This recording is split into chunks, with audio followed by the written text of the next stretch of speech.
Di hari pertama sekolah, seorang pria ditertawakan dan didorong dari gedung tinggi.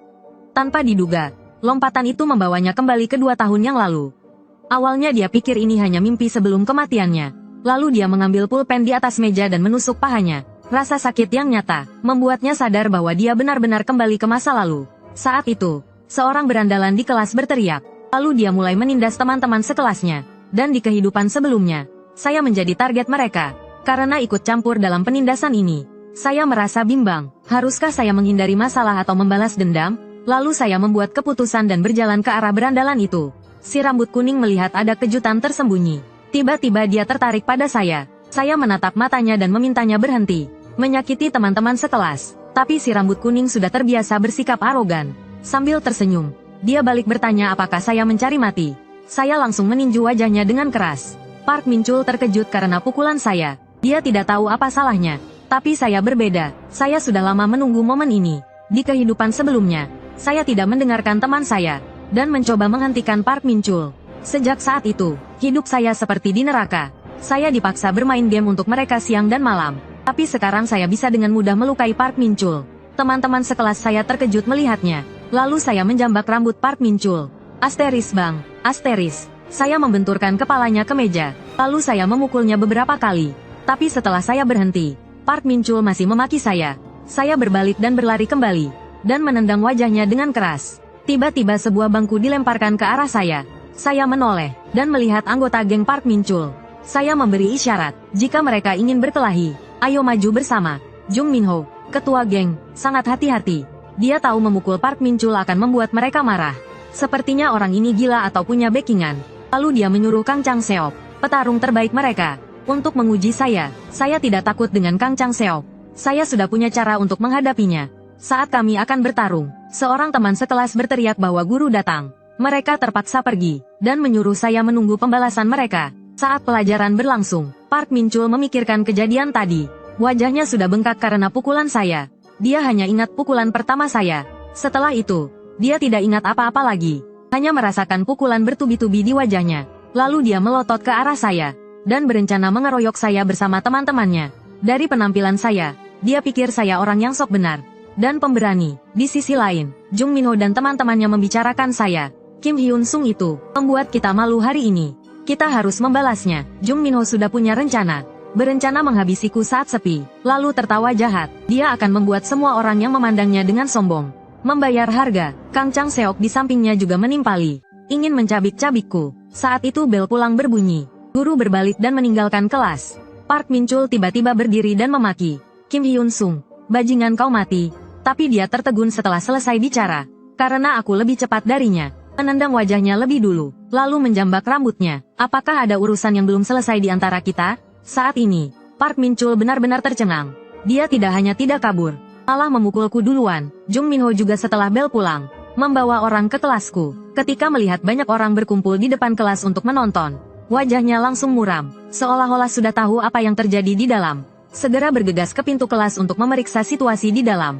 Ketika aku melihat mereka datang, aku bahkan menyapa mereka dengan penuh minat. Maaf sekali, anak buahmu ini sepertinya sangat dibenci. Aku akan membantu kalian menghajarnya. Kang Chang-seok meraung dan langsung menerjangku. Aku dengan cepat mengambil gembok di pintu. Duk, langsung memukul kepalanya, menjambak rambut Kang Chang-seok dengan satu tangan. Dan tangan lainnya memukul keras bagian belakang kepalanya. Dia kubanting ke lantai seperti anjing mati. Adegan ini membuat Jung Min-ho dan yang lainnya berkeringat dingin. Bahkan mereka belum pernah melihat cara bertarung yang begitu brutal. Lalu aku melempar gembok di tanganku, membungkuk dan dengan cepat menerjang Jo Yang Tae di samping. Aku harus sebelum mereka bereaksi, putuskan alur pikiran mereka. Dengan beberapa pukulan, selesaikan Jo Yang Tae ini dulu. Aku tidak peduli sama sekali. Apakah Jung Min-ho akan menyergapku dari belakang? Selama aku mengalahkan Jo Yang Tae, aku bisa memperlebar jarak jumlah orang di antara mereka. Setelah mengalahkan 3 orang berturut-turut, staminaku jelas tidak bisa mengimbangi konsumsinya. Lalu aku menoleh ke arah Jung Min-ho. Aku harus menjaga momentumnya. Mata Jung Min-ho menunjukkan ketakutan. Tidak menyangka aku akan bertarung dengan begitu nekat. Di hati Jung Min-ho, aku tidak berbeda dengan iblis di neraka. Seseorang yang bisa mengambil nyawanya kapan saja. Aku berjalan ke arahnya. Jung Min-ho, kita masih punya urusan yang belum selesai, kan? Jung Min-ho sudah ketakutan dan tidak tahu harus berbuat apa. Kedua tangannya gemetar tanpa henti. Tepat ketika aku akan menghabisinya dengan satu pukulan, Suara guru tiba-tiba muncul. Ini membuatku tersenyum. Sebenarnya aku sudah tidak punya tenaga untuk bertarung lagi. Kemunculan guru tepat menyelamatkanku. Lalu aku dibawa guru ke kantor. Karena guru tidak berani melawan Jung Minho dan yang lainnya. Jadi dia berencana untuk menyalahkan semuanya padaku. Lalu dia dengan wajah menjijikkan menggurui saya dari sudut pandang moral. Namun, saya yang bicara duluan. Pak Guru, jangan terlalu berlebihan. Bukan pertama kalinya saya menangani kasus kekerasan. Kali ini selesaikan saja seperti biasa. Tatapan saya tertuju langsung pada guru itu. Jangan sampai saya terkena imbasnya. Pak Guru tiba-tiba menamparkan saya. Sambil memaki, kau siapa? Perlu kau ajari caraku bekerja? Adegan ini dilihat oleh guru-guru lain.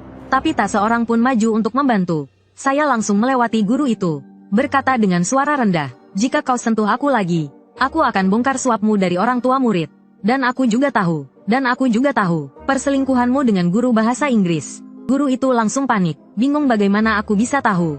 Dia mulai gelisah. Kau bicara apa? Tapi aku tetap datar. Ku kasih kau satu kesempatan. Lain kali sebelum bicara denganku, pikirkan baik-baik dulu. Lalu aku langsung duduk di kursinya dan mengancamnya. Jika kau tak mau ku bongkar rahasiamu, turuti aku. Guru itu langsung menunduk, bertanya apa yang harus dilakukan agar ku maafkan dia. Aku menatapnya dengan penuh minat. Aku hanya ingin kau tak ikut campur urusan murid. Tutup mata saja. Satu lagi, apapun masalah yang ku buat, kau harus melindungiku. Karena ancamanku, dia terpaksa menuruti perintahku. Lalu aku pergi dari sana. Guru itu hanyalah kartu di tanganku. Tapi itu belum cukup. Aku harus segera menyiapkan kartu berikutnya. Tapi ada satu hal yang lebih penting sekarang. Di sisi lain, Jung Minho melepaskan semua amarahnya pada kursi.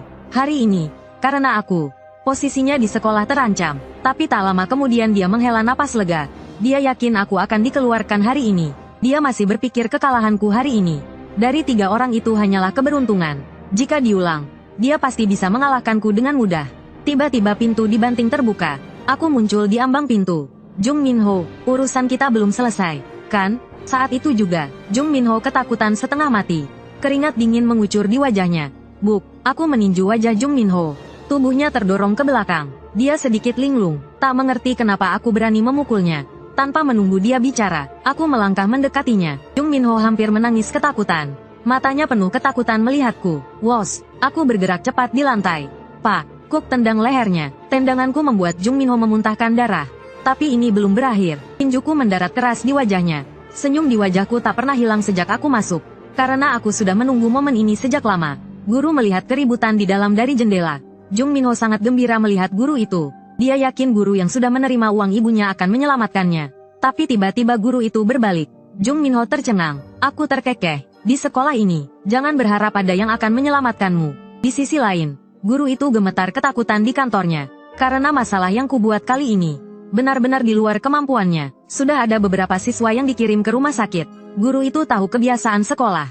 Pastinya mereka tidak ingin masalah ini menjadi besar. Jadi sekolah akan turun tangan dan menghukumku dengan berat. Tapi yang paling ditakuti guru itu adalah orang tua Jung Minho. Untuk urusan yang berkaitan dengan putra mereka, sebagian besar fasilitas sekolah dibangun dengan dana dari pasangan ini. Memikirkan bahwa dia tidak mampu menyinggung kedua pihak, dia sangat ketakutan. Guru itu tidak mau menyerah. Dia terus memikirkan cara. Tiba-tiba dia ingat aku belum menyentuh Jung Minho dan langsung melihat harapan. Dia tiba-tiba berdiri. Selama dia menghentikanku menyentuh Jung Minho, maka orang tua Jung Minho tidak akan ikut campur dalam masalah ini. Tapi ketika dia sampai di depan kelas Jung Minho, dia tidak percaya apa yang dilihatnya. Saat itu, dia merasa langit akan runtuh. Masalahnya sudah benar-benar membesar. Dia melihatku memukuli wajah Jung Minho berulang kali. Wajah Jung Minho sudah kubuat babak belur. Tapi matanya masih menatap ke arah guru. Guru itu langsung memalingkan muka. Aish, peduli setan dengan orang tua Jung Minho. Jika hubungannya dengan guru bahasa Inggris terbongkar, hidupnya akan hancur. Di dalam kelas, saat aku hendak menamparkan Jung Minho lagi, ekspresiku tiba-tiba berubah. Mereka hanya segini saja. Tapi aku dibully selama 2 tahun. Setelah membuliku, mereka sering bilang, aku dibully karena aku terlalu lemah. Tapi Jung Minho di depanku ini hanya gemetar ketakutan setelah kupukul beberapa kali. Dia gemetar ketakutan. Klep, ku lepaskan rambut Jung Minho. Dengan tatapan dingin, aku pergi dari sana. Siswa-siswa di belakangku tertegun oleh auraku. Aku kembali ke tempat dudukku dan menghela nafas lega. Kulirik Jung Minho di belakangku. Sampah, gumamku. Aku tahu betul, kalau aku tidak menyentuh Jung Minho, dia tidak akan kenapa-napa. Tapi Tuhan memberiku kesempatan untuk kembali ke 2 tahun yang lalu. Ini bukan berarti aku bisa menghindari perundungan dan hidup tenang. Ini baru permulaan. Lihat saja bagaimana sekolah akan menghukumku dengan berat. Di tempat lain, kepala sekolah mengadakan rapat darurat. Kepala sekolah Cheonil, Oh Daehuan, memarahiku habis-habisan. Guru-guru lain tidak keberatan, dan semuanya setuju. Lalu, guru bahasa Inggris, Lee Min-yong, juga setuju dengan kepala sekolah, dan mendukung pemecatanku. Kim Hyun-sung, guru di sampingnya terkejut, dan memberi isyarat agar guru bahasa Inggris tidak ikut campur. Guru bahasa Inggris tampak bingung, dan tidak tahu apa salahnya. Ini membuat guru itu panik. Jika dia tidak ingin hubungan mereka terungkap, dia harus mati-matian membelaku. Lalu dia melirik ke arahku, tapi aku tidak menanggapi tatapannya. Memberi isyarat agar dia mengurusnya sendiri. Lalu guru itu mulai membelaku. Meskipun Kim Hyun-sung bersalah, akar masalahnya adalah Jong Min-ho dan kelompoknya. Kepala sekolah menoleh dan bertanya apa maksudnya. Maksud tersiratnya adalah, mengapa dia membela Kim Hyun-sung? Guru itu, di bawah tekanan, melanjutkan, Jong Min-ho dan kelompoknya adalah penyebab utamanya. Perilaku mereka yang terus-menerus merundung dan menindas siswa lain, membuat Kim Hyun-sung tidak tahan, dan akhirnya menyebabkan insiden ini. Jika Kim Hyun-sung dikeluarkan, itu berarti melanggar tugas seorang guru. Kepala sekolah mendengarkan dengan tatapan tajam. Tapi kita tetap harus menghukumnya, kan? Guru itu masih ingin membela, tetapi dipotong oleh bentakan kepala sekolah. Orang tua Jong Min-ho tidak akan membiarkan hal ini begitu saja. Jadi dia harus mengorbankan Kim Hyun-sung untuk meredakan amarah mereka. Untuk menjadikan SMA Cheonil sebagai universitas bergengsi, kita harus menjaga hubungan dengan orang-orang yang berpengaruh. Lalu dia memutuskan untuk mengadakan komite disiplin seminggu kemudian. Dan satu hal lagi, Kim Hyun-sung akan diskors sebelum sidang. Aku tersenyum kecut. Aku sudah menduga ini akan terjadi. Lalu aku berdiri, dan mengatakan bahwa aku akan menerima keputusan sekolah tanpa syarat. Setelah aku meninggalkan ruang rapat, guru itu segera mengejarku, dan terus membelaku. Dia benar-benar berusaha sekuat tenaga untuk membelaku. Tapi karena aku menyentuh Jong Min-ho, masalah ini di luar kemampuannya. Aku mencibir dalam hati. Aku tahu guru itu tidak bisa mengatasi masalah ini. Jadi aku tidak berharap banyak padanya. Lalu aku berhenti. Aku tahu kau sudah melakukan semua yang kau bisa. Tapi, Pak Guru, sejak awal, kau tahu Park Min-chol dan kelompoknya merundung siswa lain. Tapi kau selalu menutup mata. Kata-kataku membuat guru itu terkejut, dan mulai berkeringat dingin. Aku memintanya untuk tidak ikut campur urusan selanjutnya. Tetapi dia harus memastikan aku lulus. Jika tidak, aku akan menghancurkan hidupnya, dan aku juga akan menghancurkan masa depan Bu Lee Min-yong. Setelah mengatakan itu, aku pergi, meninggalkan guru itu sendirian. Hatiku sangat ingin menghancurkannya saat itu juga, tapi aku harus menahan diri. Dia bukan target utamaku. Aku tak bisa membuang kartu trufku hanya untuk pion kecil seperti dia. Hanya untuk orang kecil sepertinya. Aku kembali ke kelas, mengambil tasku, dan bersiap pulang. Seminggu lagi, aku akan membuat semuanya berjalan berlawanan dengan keinginan kepala sekolah. Sesampainya di rumah, aku memanggil nenek, tapi tak ada jawaban. Baru kuingat, nenek selalu bekerja setiap hari belakangan ini. Aku kembali ke kamarku untuk menulis rencana balas dendamku. Ku ketuk buku catatanku. Aku harus menguasai daerah sekitar dalam 2 tahun dan membangun fondasi. Jadi aku harus memenuhi 3 syarat ini. Pertama, kekuatan. Untuk menghadapi orang kuat, kemampuanku harus setara. Jika aku bisa menarik orang itu ke sisiku, maka aku akan punya keuntungan besar dalam perkelahian nanti. Kedua, pengaruh. Aku harus membentuk kelompok dengan tujuan yang sama denganku. Aku berpikir keras sendirian di kamarku. Intinya, aku hanya seorang siswa yang tak punya apa-apa, tak punya sesuatu yang meyakinkan. Aku perlu rencana utama, dan membangun koneksi yang dibutuhkan. Ketiga, latar belakang. Aku harus punya latar belakang untuk menyelesaikan semua masalah besar. Dengan begitu, aku bisa menjalankan rencanaku. Di sisi lain, seorang pria mengamuk di kantor polisi. Dia dibawa ke sana untuk diinterogasi karena berkelahi. Para polisi juga pusing menghadapinya, karena orang ini bukan orang sembarangan. Di Daesan, dia seperti seorang pangeran. Setelah melampiaskan amarahnya, pria itu duduk kembali.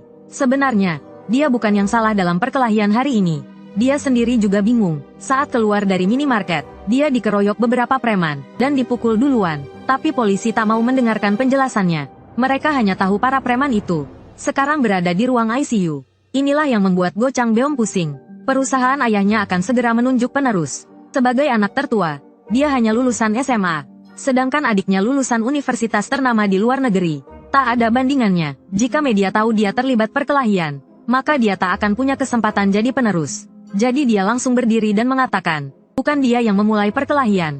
Dia hanya membela diri. Tapi polisi itu menatapnya dingin. Apa kau punya bukti untuk itu? Pertanyaan itu membuat Go Chang Beom terdiam. Dia bahkan menyerah untuk menjadi penerus. Tiba-tiba, matanya melirik ke belakang, dan melihatku duduk di sana. Dia jadi penasaran, kenapa seorang pelajar ada di sana selarut ini? Aku mengangkat jariku, dan berkata kepada petugas, aku di sini untuk menjadi saksinya. Lalu aku menunjukkan rekaman CCTV di tabletku kepada petugas. Rekaman itu menunjukkan, Go Chang Beom mencoba berjalan melewati mereka, tetapi dia dikeroyok oleh beberapa orang. Dan ketiga orang itu juga mengambil bangku dari depan toko sebagai senjata. Petugas itu memegang kepalanya. Sepertinya dia telah salah paham terhadap Go Chang Beom. Dia bertanya bagaimana aku menemukan video ini. Aku menjawab tanpa ragu. Aku menemukannya dari dashcam mobil yang terparkir di depan toko. Aku melihat pria ini sepertinya sedang dalam masalah. Demi keadilan, aku meminta video ini dari supirnya. Jika pria ini bersalah, kesalahannya adalah dia memiliki kekuatan untuk mengalahkan orang lain dengan satu pukulan. Go Chang Beom terlihat senang mendengarnya. Kau tidak hanya tampan, tapi juga pandai bicara. Dengan video ini dan seorang saksi, dia bisa tetap menjadi calon penerus perusahaan. Petugas itu kemudian meminta maaf dengan tulus kepada Go Chang Beom, dan menyatakan penyelidikan kasus ini selesai. Tapi Go Chang Beom tidak mudah puas. Dia mengingat wajah petugas itu, dan bersumpah, akan membuat sisa hidup petugas itu lebih berwarna. Di luar kantor polisi, Go Chang Beom merangkulku seperti seorang saudara, dan memberiku 600.000 won sebagai ucapan terima kasih. Aku menerimanya dan memasukkannya ke dalam sakuku. Aku tidak mengucapkan kata-kata sopan. Go Chang Beom berpikir, jika dia seorang pelajar biasa, dia pasti akan terkejut melihat uang sebanyak itu. Dan anak ini juga membantunya menemukan rekaman CCTV. Dia pasti bukan orang sembarangan. Lalu ekspresiku berubah. Kak, aku tahu siapa kau. Putra tertua Myungjin Construction, Go Chang Beom. Kau sedang bersaing dengan adikmu, Go Chang Seop, untuk posisi penerus perusahaan. Go Chang Beom terkejut. Anak ini memang tahu sesuatu. Go Chang Beom mengepalkan tangannya, dan bertanya dengan dingin siapa aku, dan apa tujuanku mendekatinya. Aku balas menatapnya. Aku juga melotot. Kurasa kejadian hari ini bukanlah kebetulan. Lalu aku tersenyum licik. Pak, aku benar, Kak Go Chang Beom. Aku pernah mendengar nama Go Chang Beom di berita di kehidupan sebelumnya. Karena dia juga, aku ingat beberapa hal tentang Myungjin Construction. Jika kau percaya padaku, berikan aku 1 jam. Aku yakin kau tidak akan rugi. Go Chang Beom jelas terlihat tidak percaya, dan sedikit marah. Lalu aku menekankan ucapanku, dan menunjuknya dengan jariku. Maksudku, kau, Go Chang Beom, tidak akan rugi dalam hidupmu. Kemudian, kami berdua pergi ke kedai kopi terdekat. Aku menunjukkan video asli rekaman CCTV kepadanya. Kupikir paruh kedua video sudah cukup untuk membuktikan dia tidak bersalah. Jadi, aku tidak memberikan paruh pertama video kepada paman. Jadi sekarang, setelah Go Chang Beom melihat paruh pertama video, dia seharusnya tidak meragukan kata-kataku. 30 menit sebelum kejadian, ketiga preman itu sudah menunggu di depan toko. Saat Go Chang Beom keluar, tanpa basa-basi mereka langsung mengganggunya. Jelas mereka sengaja mencari gara-gara. Duk, aku membanting cangkir kopiku ke meja, dan berkata terus terang kepadanya. Semua ini adalah ulah adikmu tersayang di belakang layar. Setelah aku bicara, suasana di sekitar langsung berubah. Go Chang Beom tidak percaya adiknya akan melakukan hal menjijikkan seperti itu. Jadi dia menatap mataku, dan bertanya apa yang ingin kukatakan. Tatapanku menajam. Kukatakan, aku ingin membantumu naik ke posisi direktur utama. Sebenarnya, aku juga gugup, karena Go Chang Beom ini tidak terlalu ambisius terhadap kekuasaan. Dia tidak terlalu peduli, jadi aku hanya bisa merusak hubungan mereka berdua. Untuk memicu semangat kompetitifnya, Go Chang Beom polos dan lugu. Dia tidak pernah bermain licik. Tapi adiknya adalah orang yang licik. Dia akan melakukan apa saja untuk mencapai tujuannya. Ayah mereka adalah veteran bisnis, dan tidak akan peduli dengan persaingan kedua putranya. Jadi di kehidupan sebelumnya, setelah Go Chang Beom tahu dia telah dikhianati adiknya, dia memukulnya dengan marah. Kekuatan pukulan itu langsung membuat Go Chang Seop lumpuh, dan dia diusir dari rumah oleh ayahnya. Akhirnya, Myungjin Construction memilih seseorang di luar keluarga untuk mengambil alih perusahaan. Mendengar ini, Go Chang Beom tiba-tiba tertawa. Dia mengejekku. Seorang pelajar, bagaimana mungkin bisa membantunya menjadi direktur utama? Tapi kata-kataku selanjutnya membuatnya terkejut. Tidakkah kau merasa aneh? Konspirasi sederhana seperti ini bahkan bisa kubongkar. Seorang pelajar, tetapi orang-orang di sekitarmu hanya mengucapkan kata-kata manis. Bukankah itu sudah jelas? Karena orang-orang di sekitarmu semuanya adalah anak buah adikmu. Jadi, aku memohon kepada Go Chang Beom untuk memberiku kesempatan untuk membangun kepercayaan di antara kami. Tatapan Go Chang Beom menjadi serius. Dia berpikir bahwa dia tidak boleh meremehkan anak muda di depannya ini. Lalu dia pergi ke pintu untuk merokok. Aku menunggunya di dalam untuk jawabannya. Saat itu, seorang pelayan keluar, dan memperingatkannya bahwa merokok dilarang di sini. Lalu Go Chang Beom dengan sabar berkata kepadanya, "Sepertinya kau tidak ingin tokomu buka di sini lagi, ya?" Pelayan itu terkejut. Dia tidak ingin kehilangan pekerjaannya. Tentu saja aku juga melihat kejadian ini. Go Chang Beom terlahir sebagai putra tertua Myongjin Construction. Dia sangat berkuasa di seluruh Daesan. Tapi justru karena inilah, dia adalah orang yang paling tepat untuk rencanaku. Sebenarnya, di dalam hatinya, dia sudah kecewa pada adiknya. Sejak kecil, dia adalah orang yang paling menyayangi adiknya. Tapi hari ini, bocah itu benar. Jika aku dikalahkan adikku, maka nasibku nanti mungkin lebih buruk dari tikus gat. Saat itu, ia teringat perkataan ayahnya, "Kau kurang mampu, maka, carilah orang-orang yang mampu menjadi bawahanmu. Jangan pedulikan usia, jenis kelamin, atau latar belakang mereka. Asalkan orang itu memiliki kemampuan yang kau butuhkan." Memikirkan hal itu, ia mengumpat dalam hati, "Kali ini, aku akan mengikuti perkataan ayah dan mempertaruhkan segalanya." Kemudian ia kembali ke tempat duduknya. "Biarkan aku menjelaskan rencana selanjutnya." Go Chang Beom mengetuk meja. "Aku perlu mendengar semua yang kau katakan sebelum membuat keputusan." Di sisi lain, setelah menerima telepon, Go Chang Seok dengan marah membanting ponselnya ke lantai. Preman-preman kecil itu memang tidak bisa diandalkan. Bahkan untuk hal sekecil ini pun mereka gagal. Kemudian Go Chang Seok kembali tenang. Saat ini, dia masih di posisi yang menguntungkan. Tiba-tiba, telepon di kantornya berdering. Suara dari telepon membuatnya merinding. Istrinya telah menerobos masuk ke apartemen Han Seong. Di kafe, aku terus membicarakan kelemahan Go Chang Beom. Aku meremehkannya habis-habisan. Hal ini membuat Go Chang Beom sangat kesal. Karena dia tidak bisa membantahku. Tetapi, aku tiba-tiba mengubah pembicaraanku. Hal ini membuat Go Chang Beom sangat tegang. Dia takut ketinggalan sepatah kata pun. Jika Go Chang Seok yang unggul dalam segala hal jatuh ke posisimu saat ini, apa yang akan terjadi di antara kalian? Di apartemen Han Seong, istri Go Chang Seok sedang menatapnya dengan mengejek. Dan dia sedang memegang seorang wanita berambut pendek. Wajah wanita itu jelas menunjukkan bekas pukulan. Saat itu, Go Chang Seok berkeringat dan sangat panik. Meskipun wanita ini adalah istrinya, dia tidak bisa macam-macam dengannya. Saat ini, aku menatap tajam Go Chang Beom. Sekarang, akan kujelaskan rencanaku. Aku mengacungkan 3 jari. Untuk menang dalam persaingan selanjutnya, kau harus memenuhi 3 syarat ini. Yang pertama tentu saja latar belakang. Namun dalam hal ini, Go Chang Beom kalah dari adiknya. Go Chang Seok memiliki dukungan melalui pernikahannya.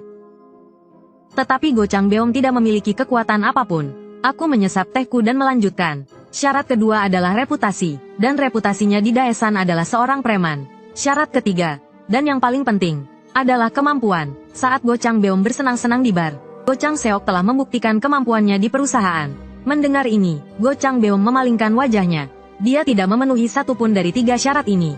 Aku mengangkat jariku. Sekarang, kita akan menjungkir balikkan ketiga syarat ini. Kita mulai dari latar belakang. Go Chang Beom menatap dengan tajam. Mendengarkan penjelasanku dengan serius. Aku menutup telapak tanganku. Yang harus kita lakukan sekarang adalah menghasut hubungan antara Go Chang Seok dan istrinya. Selama inti pendukungnya tidak lagi mendukungnya, maka latar belakangnya sama saja bohong. Sore harinya, kedua bersaudara itu dipanggil ayah mereka ke kantor.